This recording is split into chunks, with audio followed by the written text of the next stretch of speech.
The Las Vegas Raiders were beating the Arizona Cardinals 20-3 at the start of the third quarter, but then things collapsed and the Raiders lost the game. Who's at fault for this loss? Who's at fault for the fact that the Raiders were only able to score 3 points in 3 quarters? We're going to talk about some key plays for the game and where the Raiders can go from here. Like this video if you haven't already and subscribe to the Raiders Rundown for more Raiders content. Second half, it looked like a completely different player. Any idea what changed with him and his rhythm? And nothing with Derek. Derek played fine. You know, we got to do better around him in the second half. You know, to put the quarterback in a 3rd and long situation and ask him to overcome it on his own, you know, certainly isn't a good formula for success. So I thought Derek played a good football game today. You know, we got to do more to help, you know, those situations. Josh McDaniels says that you cannot blame Derek Carr for this game and that we need to do better around Derek Carr. I think one of the ways that we need to do better around Derek Carr is Josh McDaniels himself improving the play calling. Some of the decisions that he made in the 4th quarter and in overtime were suspect. In the beginning of this game, the Raiders were rocking. They were running the football, making a lot of short passes, allowing Derek Carr to get in rhythm and not have to rely on their offensive line blocking these defenders for too much time. Raiders were able to step in front with a 20-3 lead into the 3rd quarter. And the defense was fantastic as well, forcing the Cardinals to punt and punt and punt. It wasn't until the second half of the game that the defense started to let up, mainly in the run game. You saw the defense start to miss tackles, and then eventually be unable to contain Kyler Murray. Yes, Kyler Murray had time, and he allowed himself to be able just to walk into the end zone, allowing the Cardinals to get back into this game. And I'm not going to lie, the refs made a suspect call, calling defensive holding on Roderick Teamer, which really allowed the Cardinals to stay in the game. If it wasn't for that, the Cardinals would have lost this game, but then that flag was able to give the Cardinals new life on 4th down and give them a fresh set of downs to go ahead and tie this football game. And really the most important drive of the game for the Raiders offense was that final drive in overtime, which led to the Cardinals victory. And you saw the Raiders were about to win this game. Hunter Renfrow, luckily, Foster Moreau recovered his fumble, but Hunter Renfrow was able to get the first down on this play, making a great route, getting open, Derek Carr hitting him in stride. And you can see we were there at the 45-yard line, at the Cardinals 45-yard line, and we have a chance to win this game. Maybe you just need 10, 9, 8 yards for Daniel Carlson to make that field goal. And Derek Carr makes an audible right here and tries to hit Davante Adams deep on this play, but the lack of familiarity with this offense led to, seems like Davante Adams and Derek Carr not being on the same page. Derek Carr throwing this ball in a completely different direction of Davante Adams, and it's almost an interception, and it creates a situation where the Raiders have such fewer opportunities to win this game. And I found myself scratching my head saying, why aren't we running the football? Josh Jacobs looked great this whole game. We just need about 8 yards, maybe 10 yards to get in field goal range. Can we just hand the ball off to Josh Jacobs? But that is not what Josh McDaniels wanted to do and decided to do. Derek Carr, 5 wide receivers. I think this is absolutely ridiculous on 2nd and 10 here.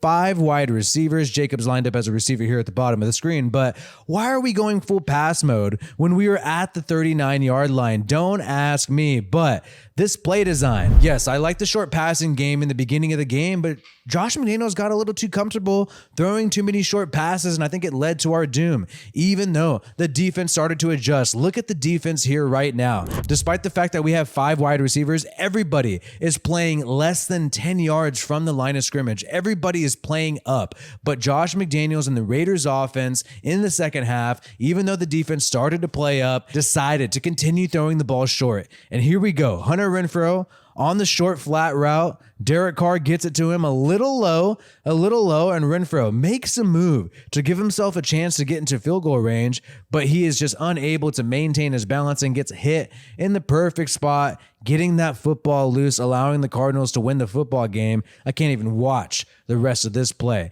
But this was a common theme and trend I saw throughout the game, is the Raiders doing a good job in the first half of the game, running the football and throwing short passes. The Cardinals adjusting, playing closer to the line of scrimmage, and the Raiders not adjusting to the new predicament they find themselves in. And we've heard reports by Vic Tafur that where the ball is going is pretty predetermined with Josh McDaniels and Derek Carr. Josh McDaniels is giving Derek Carr less freedom on a lot of these plays. It's not your traditional read and progressions. What it is you have one place where the ball is designed to go based on the coverage. So Derek Carr is having to read the coverage in real time, and there's only one place where he is supposed to go to the football, depending on what the coverage is, regardless if it's open. And you see right here, clearly this ball is designed to go to Mac Hollins. And really, I think the Raiders have more opportunities if they give themselves more options. Derek Carr is looking in the same direction the whole time. And it's a shame that Davante wasn't allowed to run a serious route. He talked about how there's no dummy routes, but this feels like a dummy route. No point in even looking in his direction, only keying on Mac Hollins this whole time. The ball is overthrown, but even if the ball wasn't overthrown, is this play really going to help us get the first down? Are we really even going to get 3 yards off of this play? I don't think it would have made much of a difference. I think the play call was bad altogether.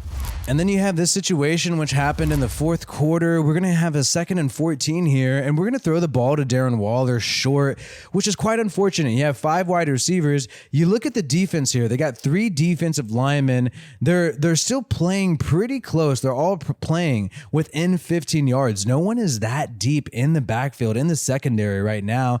And Derek Carr looks to his left to sort of confuse the defense and throws to the intended receiver. You can tell based on how these routes are run. You look at the lack of intensity from Mac Hollins at the top of the screen. You look at Renfro's route as well. It seemed like this ball was intended to go to Darren Waller the whole time.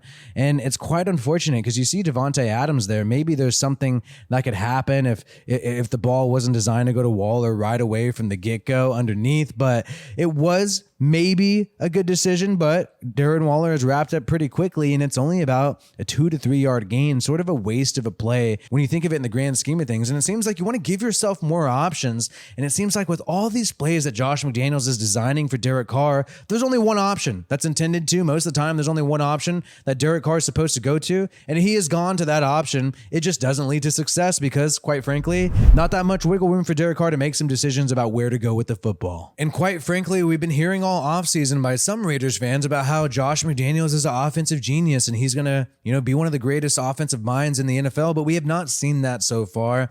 We've seen a lackluster offense, especially in the fourth quarter in these past 2 games, and Josh McDaniels hasn't won a game as a Raider yet. So the question is, can Josh McDaniels turn this around? And I think if he continues to have these types of games, if the Raiders continue to lose these games, a lot of fans are going to be looking at themselves and thinking, man, I wish John Gruden was back. But Derek Carr and Josh McDaniels are still holding out hope for the Raiders this year so far. So hopefully they can turn this around. But Josh McDaniels is really going to need to step it up with his play calling, especially in the second half. Derek Carr was able to eliminate the turnovers, had 0 turnovers in this game, had some problems last game. That last game was on him committing those turnovers. But Josh McDaniels having this problem 2 weeks in a row where it just seems like the type of plays that he's calling are not great for the situation. When it is time to go short, he's calling it deep. And when it is time to go deep, he's calling these short passing plays. And it's led to 2 losses in a row. And we know the stat that out of all the teams that went 0-2 last year, none of them made the playoffs. Now, the Raiders are known to do the impossible. The Raiders are known to do the improbable, so they could turn this around and still win several games to get into the playoffs this year.